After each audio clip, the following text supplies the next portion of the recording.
The Serengeti. It's a chessboard of life and death, a sun-scorched ocean of grass, where there's truly nowhere to hide. Here, even the cheetah's speed can be subdued by a baboon troop, and the lion's strength bows to the warthog's tenacity. I've spent years studying the intricate balance of this ecosystem, and it never ceases to amaze me. Right now, during the dry season, most animals have sought refuge from the searing heat. But not the cheetah. Hunger simply doesn't permit it to rest. Out there, somewhere on those shimmering plains, a predator has found what it believes is the ideal ambush site. The heat haze can't obscure the vision of a creature capable of spotting prey from 5 kilometers away. And its target is a solitary warthog, a mere 50 meters distant. The cheetah moves with a silent grace. Thick paw pads and a digitigrade stance, walking on its toes, allow it to approach almost imperceptibly.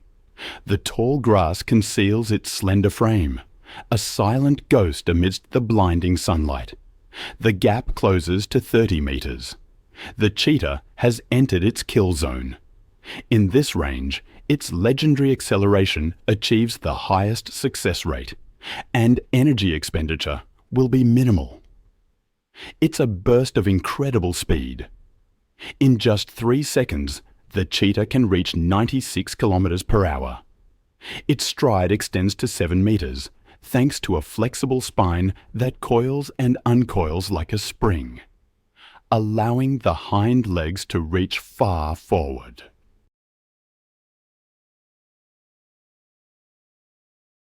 Semi-retractable claws dig deep into the ground like spikes, providing absolute traction.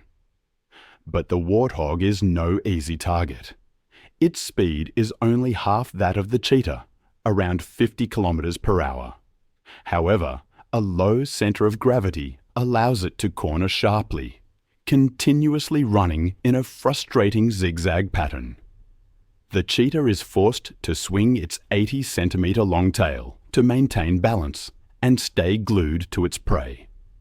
Then, the warthog's salvation appears, an abandoned aardvark burrow.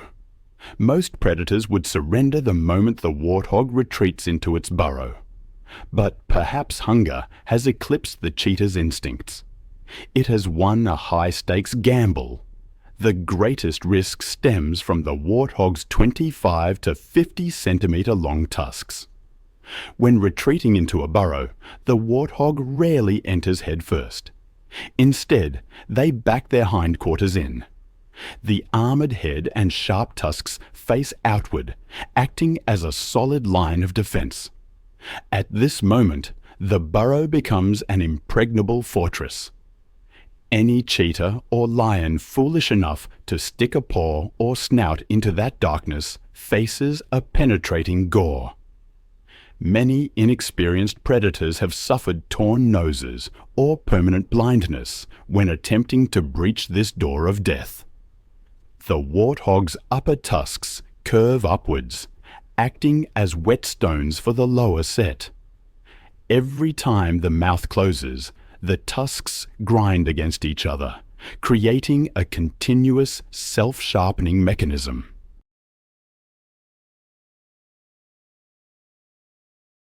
The result is a set of daggers so sharp they can slice through flesh with a mere shake of the head.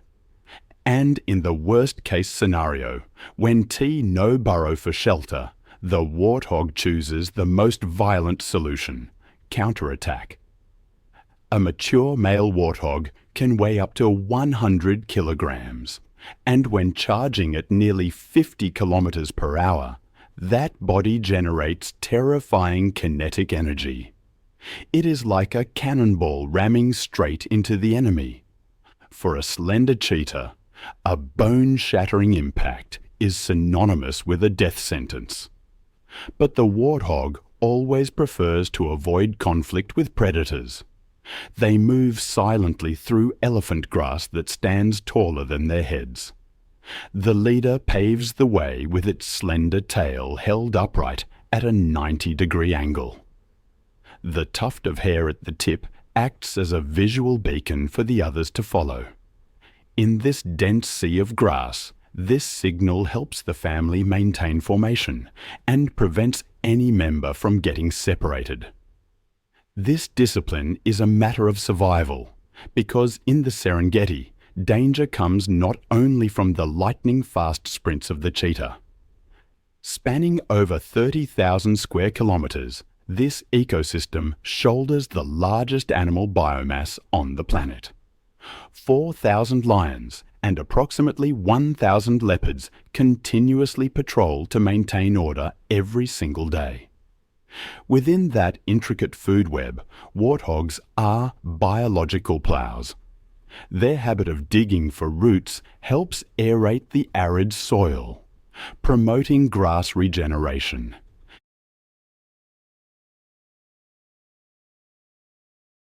Conversely, the cheetah keeps prey populations in check, culling weak and diseased genes from the herd. They are two silent warriors, each contributing to the ecosystem in their own unique way. For the warthog, Seronera is paradise, the central heart of the Serengeti.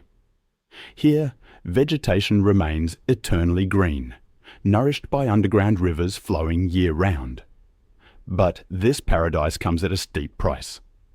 Seronera is also the capital of apex predators. It is the domain of the most powerful lion prides in Africa.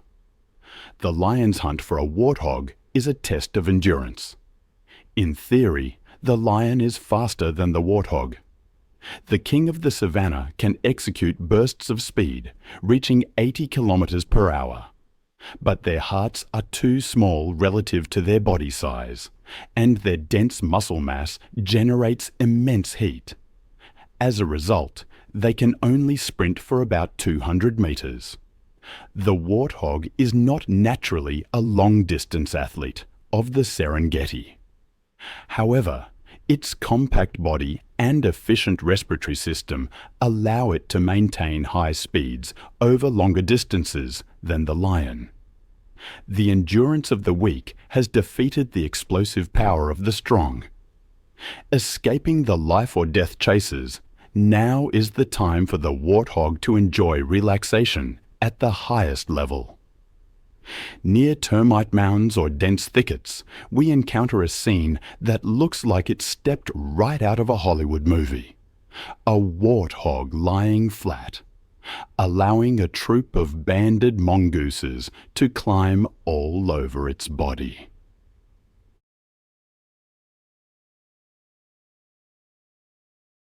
This image immediately brings to mind the duo Timon and Pumbaa from the classic film The Lion King. However, in the Serengeti, this is a serious and fair biological transaction. The life of a warthog in the Serengeti is a constant negotiation with danger. I've often wondered how they manage to survive. They become magnets for parasites, ticks, fleas, lice, all those invisible enemies. Without help, their health would rapidly deteriorate. That's where the mongoose troop steps in. To them, the warthog's body is like a mobile restaurant, a free protein-rich buffet. They scour every fold of skin, the ears, even the eyes, picking it clean of ticks. It's such a perfect symbiotic relationship that the warthog will fall into a trance-like state of immobility, just to let these tiny cleaners do their work. But as the moments of relaxation fade, the brutal reality of survival instantly returns. In the bush not far away, the Serengeti's most silent predator lies in wait, the leopard. The warthog can't see the danger lurking just meters away. The rosette patterns on the leopard's coat break up its outline, helping it dissolve into the dance of light and shadow. Its eyes, 7 times sharper than a human's, are locked tight onto the victim's jugular vein. And when the gap closes to less than 5 meters, violence erupts. Unlike the cheetah, the leopard's body is a mass of fast twitch muscle.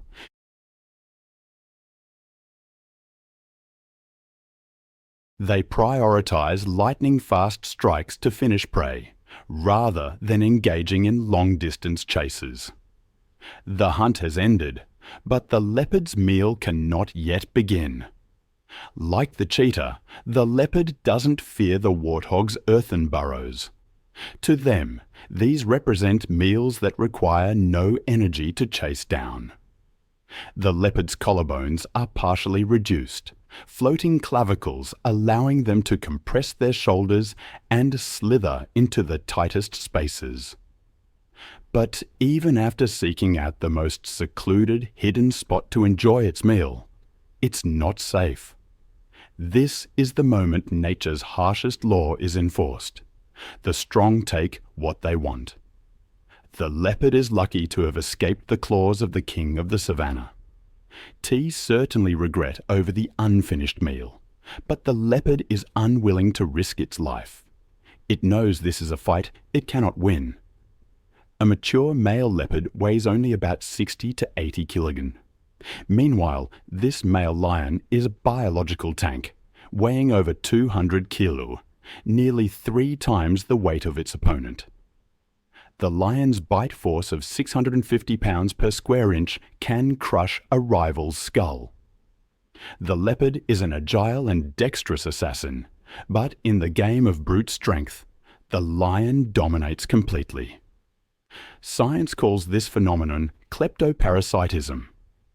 About 20% of the leopard's kills will fall into the hands of lions or hyenas. The lion stealing from smaller predators is a highly efficient, energy-saving strategy.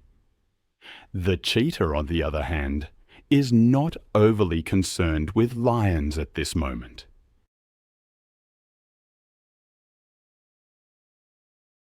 On the southern plains of the Serengeti, lions only appear during the early months of the year, following the migration. The flat terrain, devoid of trees for cover, is not ideal for the hunting style of the savanna kings. This is the largest natural death race track on Earth, and on this open stage, the cheetah is the brightest star. It is here that female cheetahs hunt Thompson's gazelle daily. The press of hunger and of naive cubs waiting for food forces the predator into a state of hyperfocus. Every failure could mark the end for this solitary hunter. Statistics in the Serengeti are grim. Only 5% of cheetah cubs survive to adulthood. Every sprint is a life or death gamble it cannot afford to lose. The cheetah must approach openly, yet cautiously. But the coverless terrain makes the predator easy to spot. The hunt explodes the moment the gazelle detects danger and bolts. A formidable quarry. Today is a lucky day. The predator and her cubs will no longer be tormented by hunger. But the cheetah cannot return to her cubs just yet. Her body temperature continues to rise. Even 20 minutes after the hunt has concluded, she is forced to rest. The cheetah is at its most vulnerable moment, and the baboons know this well. They brazenly approach the cheetah, their intent clearly visible in their canines, longer than 5 centimeters, hand over the kill. Under the command of aggressive alpha males, the troop lays siege with methodical precision.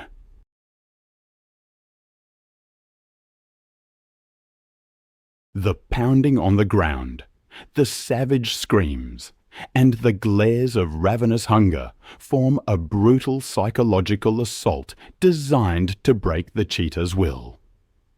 The cheetah is utterly helpless against the ferocity of the baboon troop. The tragedy of evolutionary trade-offs becomes clearer than ever following that incredibly tense siege. To become the fastest creature on the planet, the cheetah had to sign a harsh contract with nature, sacrifice strength in exchange for speed. Its skeletal frame is slender and light as glass. To optimize aerodynamics, its claws are blunt like track spikes to grip the ground.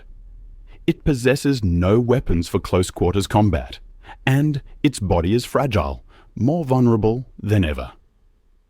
The cheetah is entirely alone and forced to calculate for the future.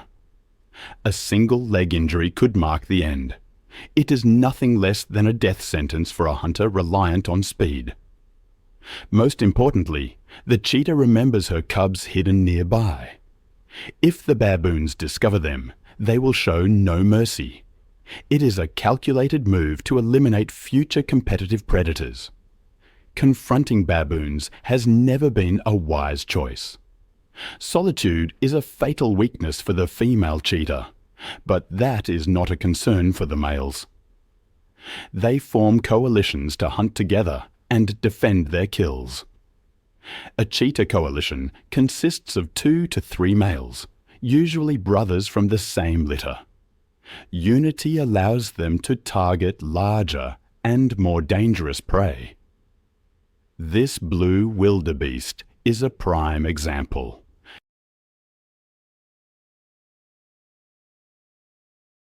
This is a high-risk physical gamble. An adult wildebeest weighs up to 250 kg, 5 times the weight of a single cheetah. It is a leather-armored tank with curved horns and razor-sharp hooves capable of crushing the skull of any attacker. I've always been captivated by the Serengeti, a place that's so much more than just a lion's kingdom or a cheetah's racetrack.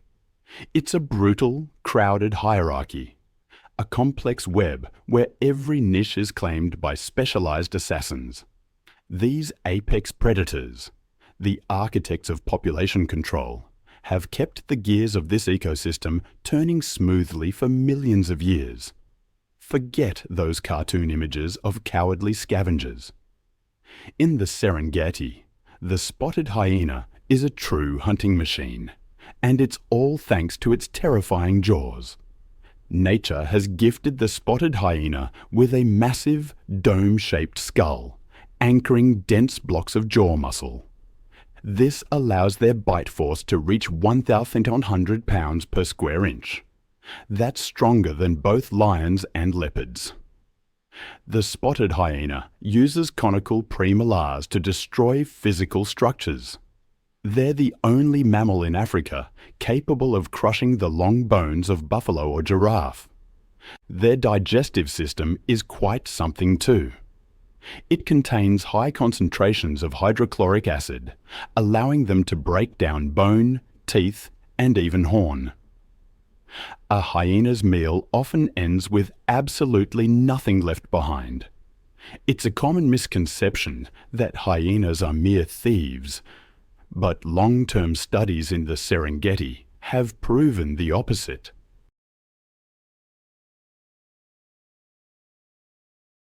Spotted hyenas hunt for 70 to 95% of the food they consume.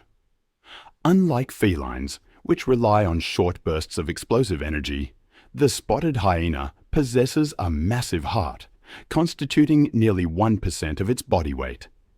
This allows them to maintain a speed of 60 kilometers per hour for distances of 5 to 10 kilometers. Their hunt becomes a grueling game of cat and mouse until the prey collapses from exhaustion. But what truly makes the spotted hyena dominate the Serengeti is its incredibly complex social structure, an absolute matriarchy. In this kingdom, the female is king. This is due to a surge of androgen hormones while still in the womb. Female spotted hyenas are larger, more aggressive, and completely dominate the males. Even the lowest-ranking female holds higher authority than the highest-ranking male. Their society operates on complex political alliances, demanding social intelligence on par with primates. Neuroscientists have discovered that the hyena's frontal cortex, the area responsible for reasoning and problem-solving, is highly developed. They know how to coordinate attacks, recognize individuals by their calls, and hold grudges across generations. And when darkness falls, a manic laughter rings out.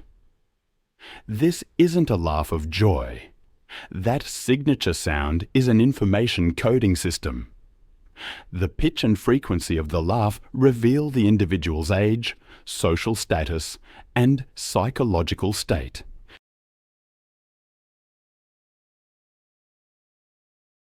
Usually, that giggling is a sign of extreme stress, or the manic excitement of fighting over food.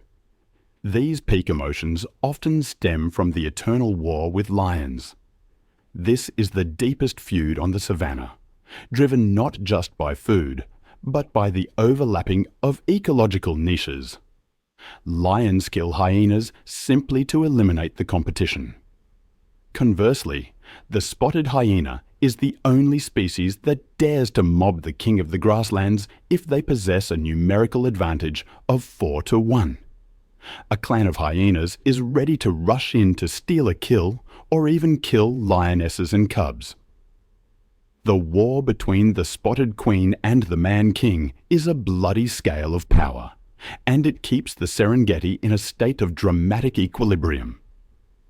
Lurking on the periphery of that war for the throne is the silent figure of the African wild dog. In the Serengeti, sighting a pack of wild dogs is a rare moment. They are large predators currently classified as endangered. They wander like exiles in their own homeland. Their scientific name, Lycaon pictus, means painted wolf. Each individual wears a unique coat of chaotic black, gold, and white patches. No two wild dogs possess the exact same pattern. But don't let that colourful, abstract art appearance deceive you. This is a disruptive camouflage design, helping them dissolve into the dappled light and shadow of the bush. They monitor their surroundings with massive, rounded ears that act as satellite dishes, receiving sound signals from afar. A masterpiece of evolutionary engineering.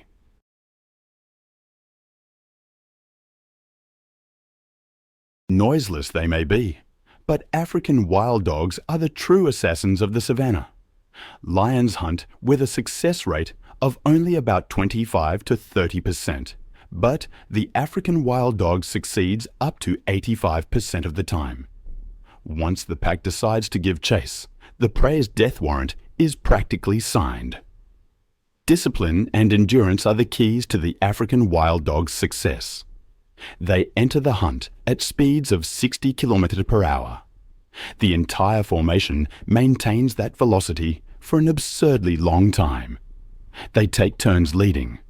When one tires, another moves up to take its place, creating a relay running machine that never stops. The prey doesn't die from wounds, but from sheer exhaustion, and death comes very quickly. African wild dogs eat with impressive speed.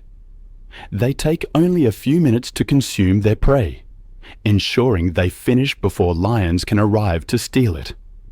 However, the brutality shown during the hunt stands in stark contrast to the incredible tenderness of their social life. Within the pack, altruism is the supreme law. After a successful hunt, the adults will bring food back to the den, where the pups, the elderly, or the injured are waiting. No fighting over food. Pups are always given priority to eat first. Even a dog with a broken leg, unable to hunt, will be fed and nurtured by the pack. The tragedy of the African wild dog has always stayed with me.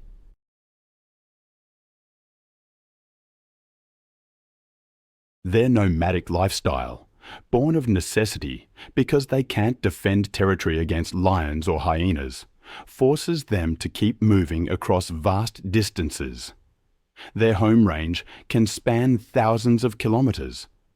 But the Serengeti is shrinking, pre-ezzed by human encroachment and climate change.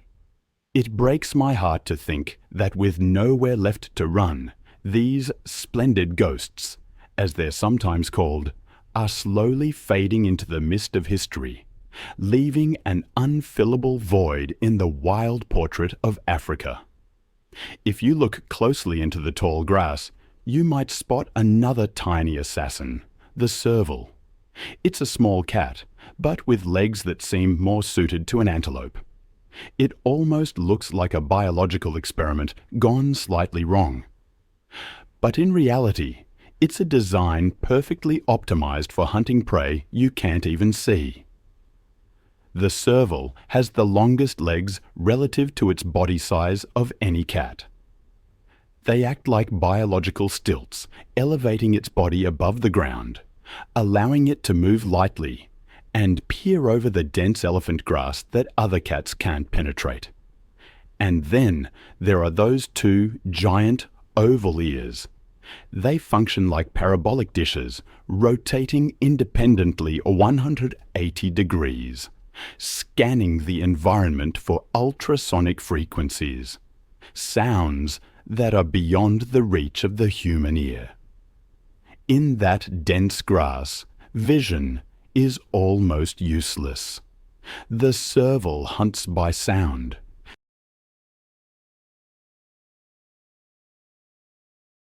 I imagine them standing as still as statues, ears constantly rotating and adjusting, performing audio triangulation to pinpoint the exact location of a mouse moving under the thick grass meters away. Once the target is locked, the serval executes its signature strike. It compresses its body and launches vertically into the air. That rainbow arc jump can reach a height of 2 to 3 meters before it crashes down like an air-to-ground missile. The serval throws its entire body weight onto its front paws to deliver a stunning blow to the prey. The impact force is often enough to kill or knock the rodent unconscious instantly, before it even realizes what's happening. The efficiency of this hunting machine is shocking. The serval achieves a kill rate of up to 50%. For every 2 attempts, one creature loses its life. This is the highest success rate among wildcats in Africa. But the competitive prez in the Serengeti has forced the serval to alter its behavior in a spectacular way. Cats are instinctively nocturnal, but here the night belongs to brutal prides of lions and clans of hyenas. To avoid running into these bullies, the serval has shifted its biological clock to become a diurnal predator. They hunt while the lions sleep, exploiting a time slot to monopolize the food source. And that food source plays a vital role in the health of the savanna. Each serval consumes thousands of mice and rodents every year.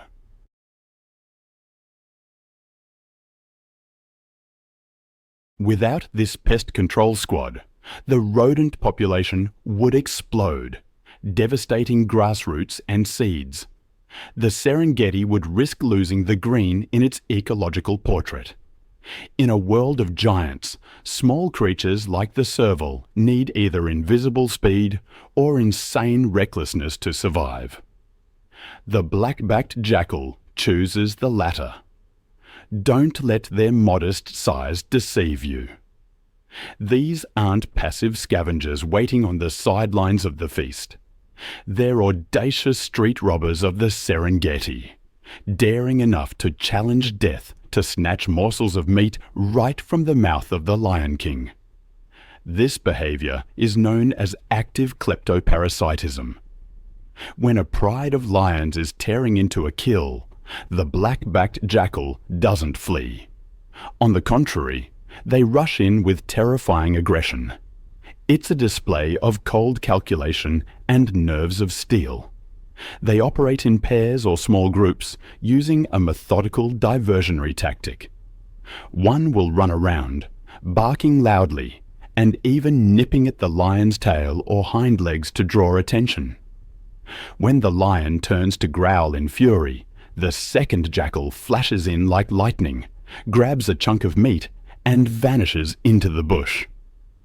It's a dance with death that the black-backed jackal has memorized every step of. The distance between a full belly and a neck-snapping slap from a lion is measured in millimeters. But the black-backed jackal rarely loses.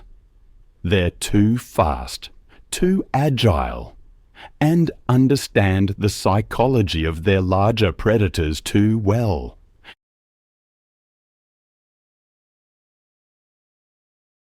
However, the aggression on the battlefield hides a model family life that is rare in the animal kingdom. Black-backed jackals are faithful romantics. They practice lifelong monogamy. A couple will defend territory together, hunt together, and grow old together. But the true miracle lies in how they raise their young. The black-backed jackal applies the helpers at the den strategy. When a new litter is born, the offspring from the previous litter choose to stay. They accept the sacrifice of their own breeding opportunities for a year to help their parents raise their younger siblings. The Nile crocodile. It's a creature that has existed since the time of the dinosaurs. For over 200 million years, its biological design has barely needed to change. When I think of the Serengeti, I often picture those patient predators lurking beneath the murky waters of the Grumeti and Mara rivers. When the dry season arrives and those rivers recede, the Nile crocodile retreats, slowing its heart rate to almost nothing. They can hold their breath underwater for up to 2 hours in an active state, and up to 8 while resting. They transform, becoming like inanimate logs, all while awaiting the Great Migration. Millions of wildebeest and zebras will be forced to cross the river, and that's when the Nile crocodile strikes. Their snap is a masterpiece of hydraulics.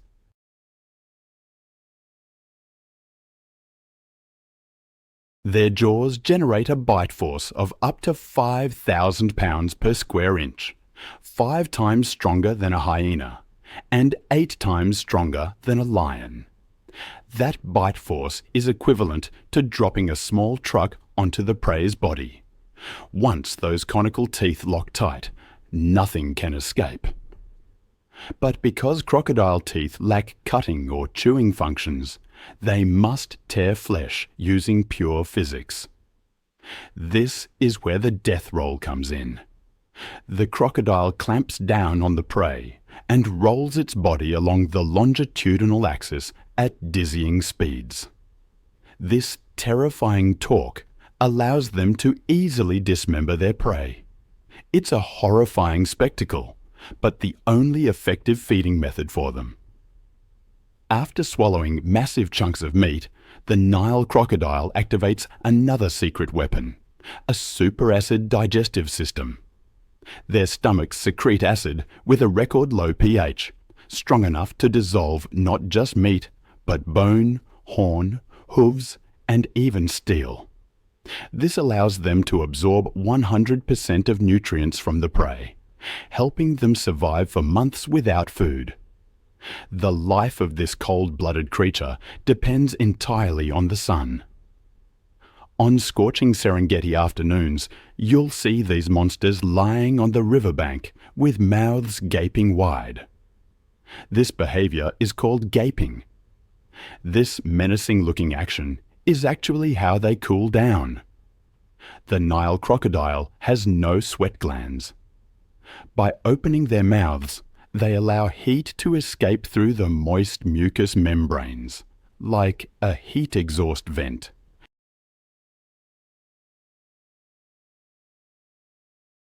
Thanks to this, their brains don't cook under the 40 degrees Celsius heat. But perhaps the biggest surprise about this cold-blooded assassin lies in the mother's heart. The Nile crocodile is one of the rare reptiles to exhibit profound maternal love. After laying eggs in sand pits along the river, The mother will fast and guard the nest for 3 full months. She resolutely protects her unborn brood against egg thieves, like monitor lizards or baboons. When the eggs hatch, the mother's jaws, with their terrifying bite force, become surprisingly gentle. She uses those very jaws to gently scoop up each tiny hatchling and release them safely into the water. The tenderness of this monster is a beautiful paradox. It's a reminder that in the wild, brutality and love always walk side by side to sustain life. The ecological tapestry of the Serengeti isn't woven by predators alone. The landscape continuously reshaped by the impact of giant grazing machines. We call them the architects. Without them, the Serengeti ecosystem we know today would collapse, vanishing beneath impenetrable thorny thickets. The African bush elephant is one of them. They survive in the Serengeti without the need for fangs or claws. Standing 4 meters tall and weighing up to 6 tons, they are massive, living walls.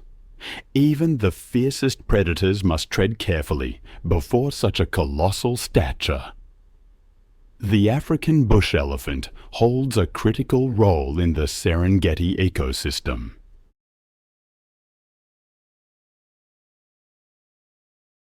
Scientists call them a keystone species. If elephants were removed, the Serengeti would collapse. The reason is that they are brilliant landscape architects. To maintain that massive muscle mass, an adult elephant must consume up to 300 kilograms of vegetation daily. In the process of eating, they act as heavy demolition machines. They topple trees, snap large branches, and trample thickets. By preventing vegetation from growing too dense, the African bush elephant stops the savanna from turning into a closed forest. They tear open spaces, allowing sunlight to reach the ground so grass can grow. This is a precious food source for millions of antelopes and zebras. Without elephants, there would be no vast open plains for the cheetah to sprint. In the dry season, when rivers turn to dust, African bush elephants become hydraulic engineers. Using their tusks and dexterous trunks, they dig deep holes in dry riverbeds to seek out underground aquifers. These elephant wells are the only lifeline for the entire animal community. After the elephants finish drinking, lions, hyenas, and even small birds finally get a chance to access this precious water source. Anatomically, the African bush elephant possesses 2 unique evolutionary tools, the tusks and the flexible trunk. Tusks are actually elongated in sizes that grow continuously throughout life. They are crowbars for digging roots, weapons for combat, and tools for stripping baobab bark.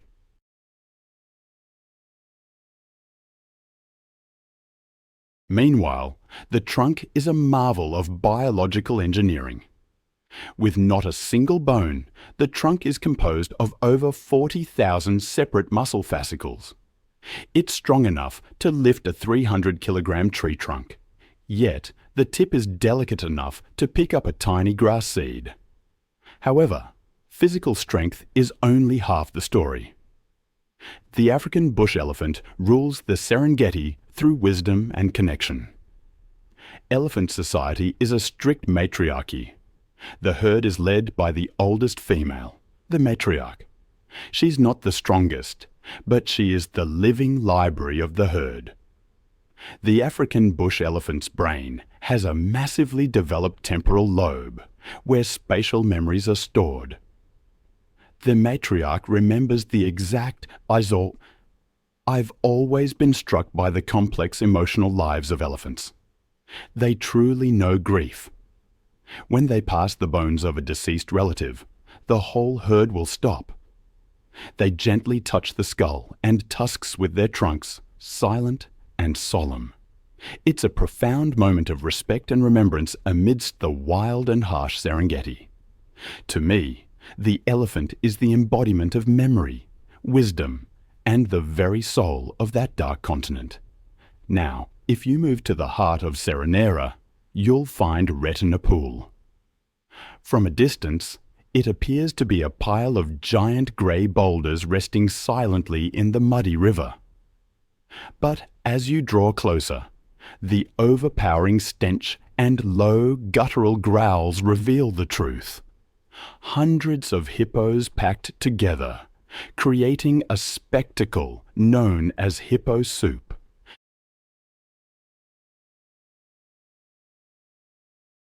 The hippopotamus is one of the natural world's most misunderstood creatures. They look rotund, slow, and somewhat comical, but in reality, these are the most aggressive amphibious tanks on the dark continent. And, surprisingly, hippos cannot swim, despite spending most of their lives in the water. Their bodies are simply too dense to float. Their bones are solid, causing them to sink immediately. Instead of swimming like fish, they gallop along the riverbed, moving like astronauts in a low-gravity environment, using the water's buoyancy to execute graceful bounds despite weighing 1.5 to 3 tons. Their dependence on water stems from their extremely sensitive skin. Under the scorching ultraviolet rays of the Serengeti, hippo skin would crack and dehydrate in minutes. To cope, nature has equipped them with a unique natural sunscreen. If you observe closely, you'll see red, blood-like droplets oozing from their skin. This is blood sweat, a mucus secretion containing 2 types of acidic pigments, including hipposudoric acid. This compound acts as both a sunscreen that absorbs UV rays and a powerful natural antiseptic. It protects the hippo from infection in murky waters teeming with bacteria and feces. But the true danger of the hippo lies not in its skin, but in its mouth. At Retina Pool, you often see hippos opening their mouths as wide as possible. That is the threat yawn.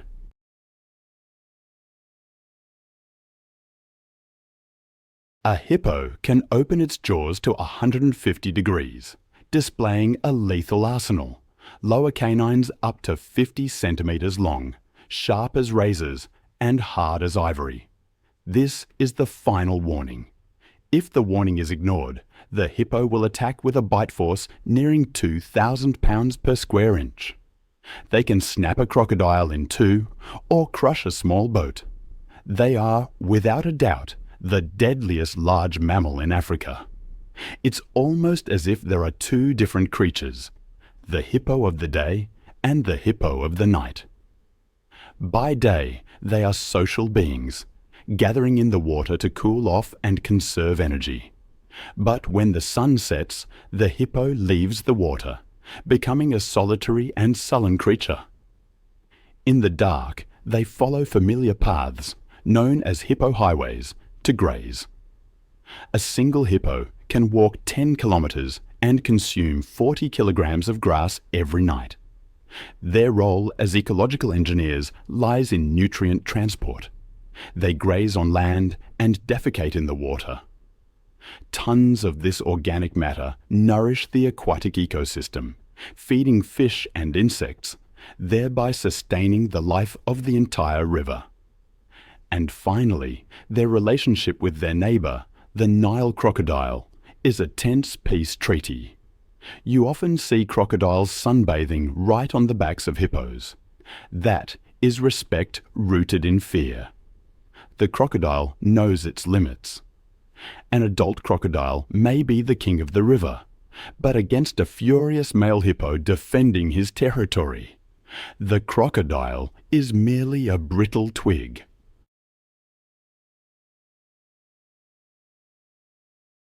In these waters, size and madness are the law, and the hippo is the supreme judge. If the Serengeti is a colossal living organism, then the wildebeest is the hot blood flowing ceaselessly through its veins. They are the heartbeat that shapes the rhythm of the entire ecosystem. With an overwhelming population of up to 1.5 million individuals, wildebeest constitute the largest animal biomass on the savanna. Viewed from above, their migrating army looks like a river of black ink surging through a sea of golden grass, an unstoppable force of nature. Their first and most crucial role is that of biological lawn mowers. Wildebeest possess broad muzzles specially designed to graze on the short, nutritious young grass close to the ground.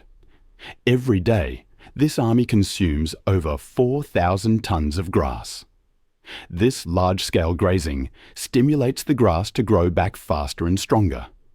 Simultaneously, they deposit about 500 tons of dung daily, a massive amount of fertilizer that helps regenerate nutrients for the arid soil. Without the wildebeest, the Serengeti grasslands would become overgrown, dry out, and become prone to fires, shattering the food chain at its roots. But the true miracle of this odd-looking creature lies in its swarm intelligence. The wildebeest has no leader. No alpha gives the orders. Instead, they operate as a superorganism. Every movement decision is based on crowd consensus and the instinct to seek rain.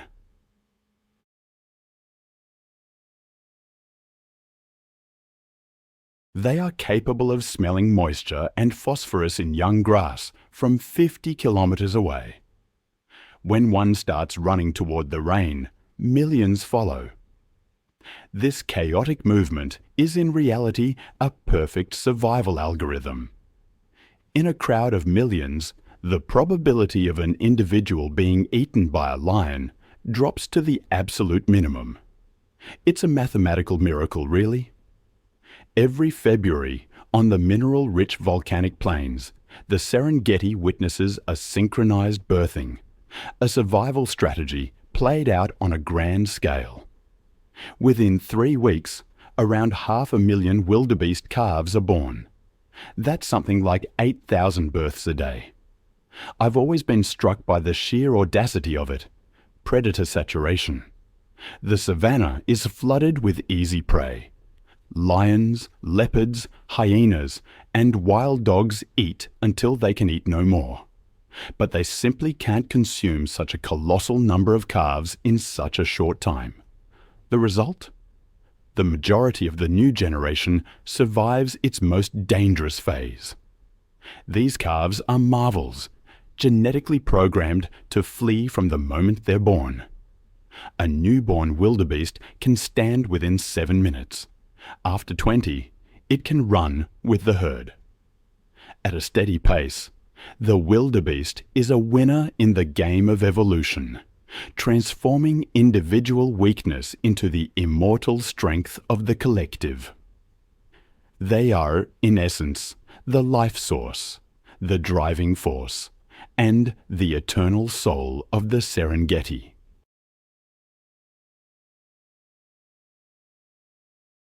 If the wildebeest are the diligent workers, then the plains zebra are the courageous pioneers. They're always in the vanguard, charging into the tallest and densest grassy areas. This pathfinder role stems from the plains zebra's unique digestive system. Unlike the wildebeest, which require young grass, the zebra is a hindgut fermenter. Their stomachs are designed to process old, tough, and nutrient-poor grasses. They eat the rough, straw-like tops, clearing the surface layer to reveal the tender green shoots beneath. Of course, their most striking feature is that black and white striped coat. It remains one of evolution's greatest mysteries. Those stripes create a motion dazzle effect. When thousands of zebras move simultaneously, the black and white stripes blend together, creating a chaotic optical illusion for the lion, a predator that relies on locking onto a single individual. To the lion, this scene is like looking at a static-filled TV screen. They can't distinguish head from tail, or where one animal ends and the next begins. Latest research, just from 2024, reinforces the hypothesis that zebra stripes are a shield against tsetse flies and blood-sucking horseflies. The light-reflecting structure of the stripes disrupts the insect's navigation systems, making it difficult for them to land. In an ecosystem rife with pathogens, this is the most advanced biological hazmat suit. Beneath that uniform exterior lies a tight and disciplined social structure.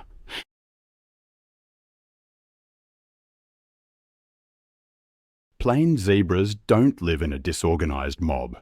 They live in harems, consisting of a dominant male, several females, and their foals. When pursued by lions, the male often runs at the rear or breaks away to distract the enemy, so his family can escape. And his weapon is the legendary rear kick. A zebra's kick can generate an impact force of nearly 3,000 pounds per square inch. It's strong enough to shatter a lion's jaw or break a hyena's ribs. The plains zebra's vigilance is evident even in sleep. Thanks to the stay apparatus mechanism in their legs, they can sleep standing up without expending energy to maintain muscle balance. This posture allows them to switch from sleep to a full sprint in a split second if an alarm sounds. And to optimize defense, the plains zebra has established a strategic alliance with the ostrich. This is a perfect fusion of senses.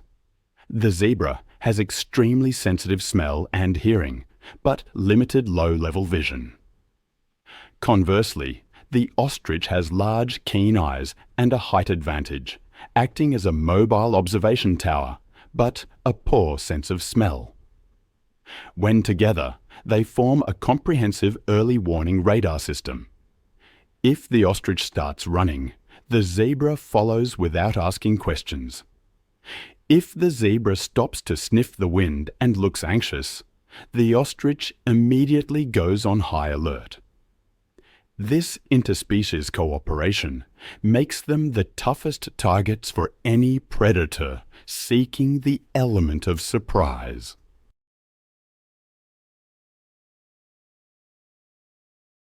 Then there are the Moru kopjes, where ancient granite boulders rise like fortresses amidst a sea of grass.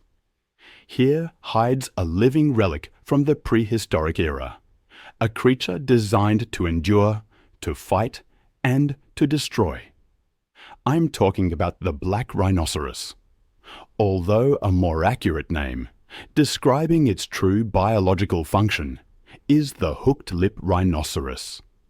This pointed, flexible upper lip is a marvel of evolution. It acts like a prehensile finger, allowing the black rhinoceros to perform surgical operations on thorny bushes. Their favorite food is the whistling thorn. This plant is armed with 7-centimeter long thorns, hard as steel and sharp as hypodermic needles. Any other animal touching them would suffer a shredded mouth, but not the black rhinoceros. With lip skin as thick as rubber and precise muscle control, they deftly weave through the thorns. The goal is the nutritious young leaves. Sometimes they simply crush the thorns with their powerful grinding jaws. However, the most famous characteristic of the black rhinoceros is its legendary short temper. This is the most solitary, suspicious, and easily provoked animal in the Serengeti. A mature black rhinoceros weighs about 1.4 tons. It's a block of armored muscle. When it feels threatened, it doesn't run away. It seeks to eliminate the threat. From a standstill, this 1.4-ton tank can accelerate to 55 kilometers per hour.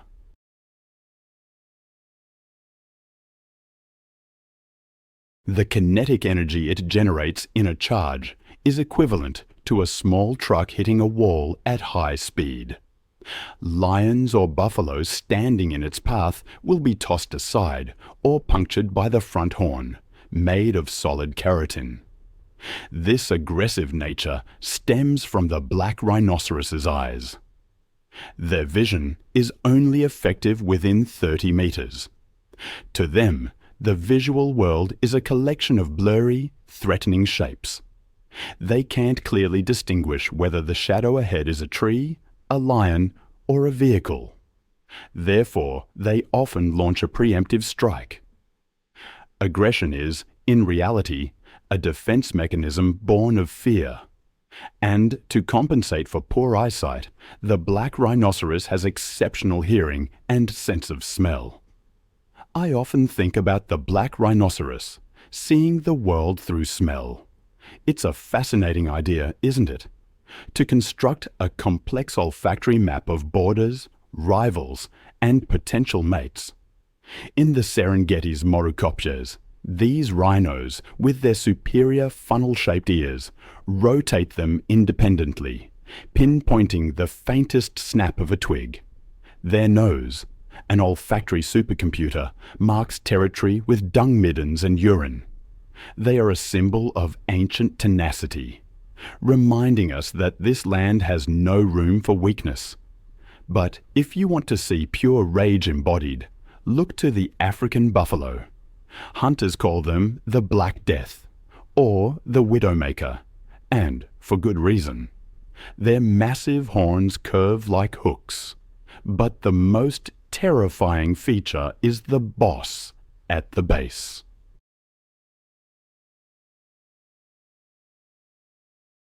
In mature males, this boss grows and fuses into a solid bone shield up to 30 cm thick.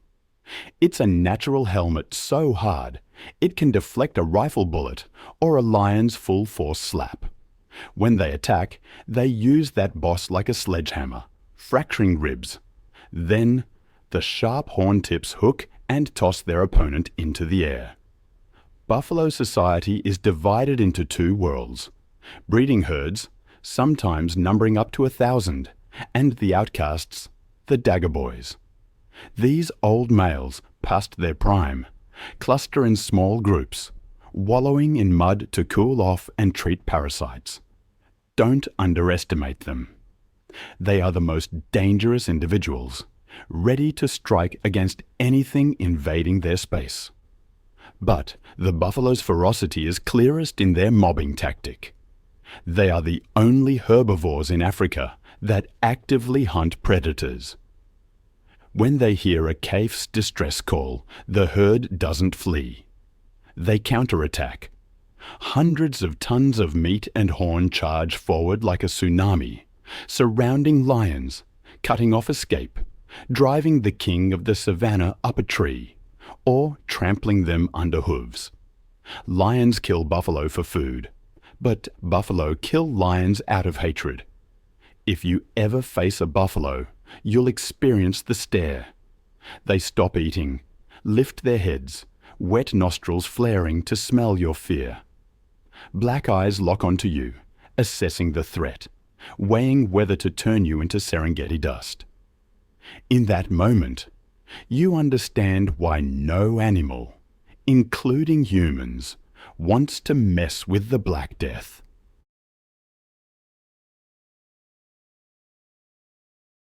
Then there's the Maasai giraffe, towering at 5.5 meters, a living watchtower of the Serengeti.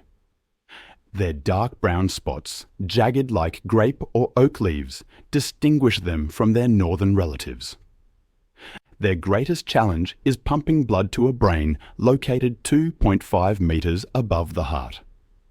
Their heart, a supercharged engine weighing up to 11 kilograms, generates blood press 2.5 times higher than a human's. But when they lower their heads to drink, the gravity-driven blood press could burst blood vessels. To prevent this, their neck vein system has one-way valves and a structure called the rete mirabile, a shock absorber controlling the flow. Every time they bend down to drink, they are arboreal surgeons. Their favourite food is acacia leaves, protected by long, sharp thorns. Their harvesting tool is a 50-centimetre long tongue, flexible as a finger and covered in thick, glue-like saliva that coats the thorns, helping them swallow without tearing their esophagus. That tongue is purple-black or blue-black. Spending 12 hours a day sticking it out under the equatorial sun, the dense melanin acts as a biological sunscreen. But life isn't always peaceful for a Maasai giraffe. Males engage in brutal battles called necking. They stand parallel, swinging their 2-metre-long necks like demolition cranes. The head, armed with rock-hard ossicones, strikes the opponent's ribs with such force it can fracture them, shatter jaws, or knock them unconscious.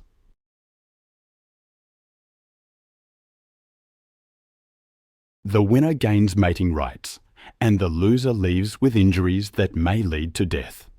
Even birth is traumatic. The mother gives birth standing, meaning the calf's first moment is a shocking drop to the earth. Imagine being born into a free fall, a 2-metre drop onto hard ground. It seems cruel, doesn't it? But that brutal impact is necessary. It tears the amniotic sac, severs the umbilical cord, and shocks the lungs into taking their first gasping breath. In the Serengeti, a giraffe calf must stand and run within 30 minutes. If it can't, lions or hyenas, ever watchful, will make it a quick meal. From my vantage point, studying the Serengeti, I've come to appreciate the intricate web of survival.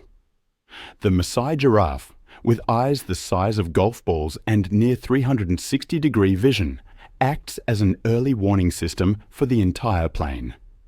When zebras or antelopes see a giraffe running, they don't question why.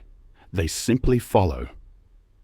Trust in this living watchtower is a fundamental rule here.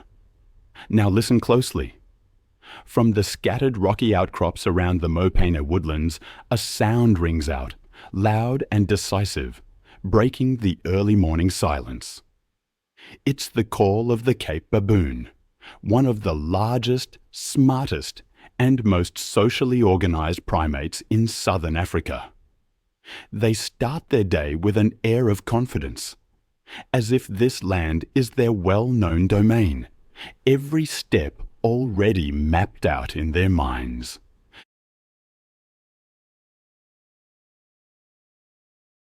In the Luangwa Valley, chacma baboons are commonly found around rocky highlands, forest edges, and buffer zones near the river. Adult males can weigh up to 40 kilograms and measure over 1.2 meters in length, nearly 3 times the average weight of a female. Their fur ranges from brownish grey to ash grey, sometimes with a thicker mane around the neck, helping them blend easily into the dusty red terrain, rocky outcrops, and short grasslands. They live in troops ranging from 20 to 80 individuals, led by a dominant male who guides movement, offers protection, and maintains order. This social structure is highly flexible, held together through behaviours like grooming, food sharing, and caring for the young. These strong social bonds not only help the troop stay united when faced with predators, but also foster a community with a remarkable capacity for learning and adaptation. As true omnivores, chacma baboons consume nearly anything digestible in their environment, from grasses, roots, fruits, and tender leaves to seeds, insects, bird eggs, and small animals like lizards, mice, and nestlings. Their flexibility in food choices is one of the key factors that allows them to thrive across a wide range of habitats, from open woodlands to semi-deserts, and even mountainous regions. In central Luangwa, They often track the seasonal changes of available resources, especially fruiting trees along the Luangwa River or near wetlands during the rainy season.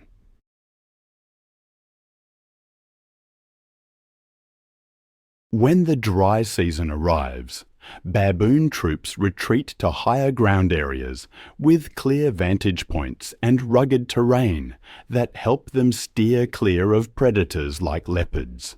Though they are prey animals, chacma baboons have been observed coordinating group responses for defense, especially when their young are under threat.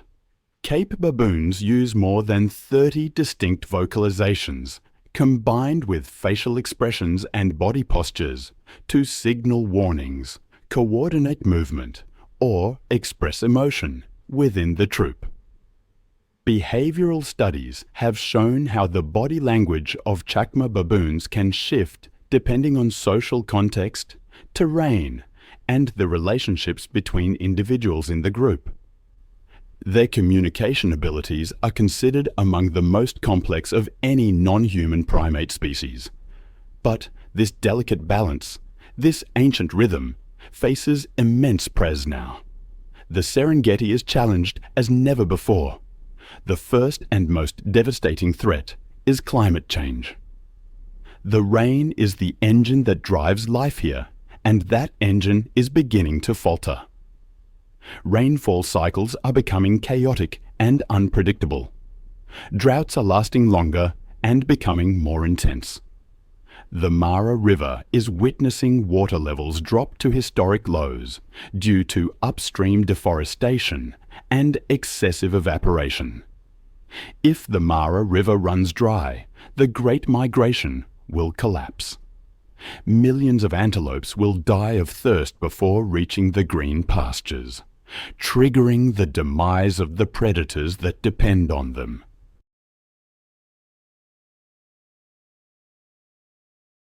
The second threat comes from human prey. Populations in the buffer zones surrounding the Serengeti have quadrupled in just a few decades. The encroachment of agriculture and livestock grazing is choking off ancient migration corridors. Human-wildlife conflict is reaching a boiling point. And in the shadows, another silent war is being waged: snare poaching. With no noisy gunfire, poachers use thousands of wire snares fashioned from motorcycle brake cables. These are invisible assassins. Patrol teams remove thousands of these traps every year. These snares do not discriminate. From antelope and zebra to lions, leopards, and elephants, all can become victims, suffering a slow, agonizing death. The Serengeti is no longer an isolated island of creation. It is buckling under the weight of human development. However, the hope to save the Serengeti remains unbroken. The battle to protect it has entered a high-tech era. Authorities are implementing unprecedented protection measures. Drones and surveillance camera systems are deployed to root out poaching camps deep within the bush. GPS tracking collars are fitted onto large animals like elephants, lions, and black rhinos. These allow scientists to monitor population movements in real time and intervene immediately if an animal enters a danger zone. The de-snaring program is delivering tangible results.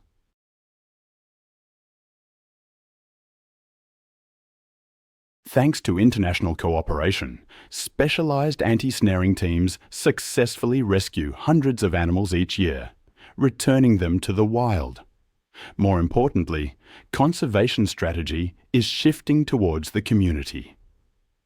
Ecotourism is becoming the Serengeti. It's more than just a park in Africa. To me, it feels like preserving the memory of humanity itself. It's the only place, I think, where we can still hear the wild heartbeat of this planet. A heartbeat thundering through the hooves of millions of migrating creatures. And when a living lion brings economic value, 100 times greater than the skin of a dead one, true conservation, I believe, becomes sustainable. The transformation of local people from potential poachers into the most ardent guardians of the land. That's a powerful thing to witness. The Serengeti is, in many ways, the final living testament to the earth in its primeval state.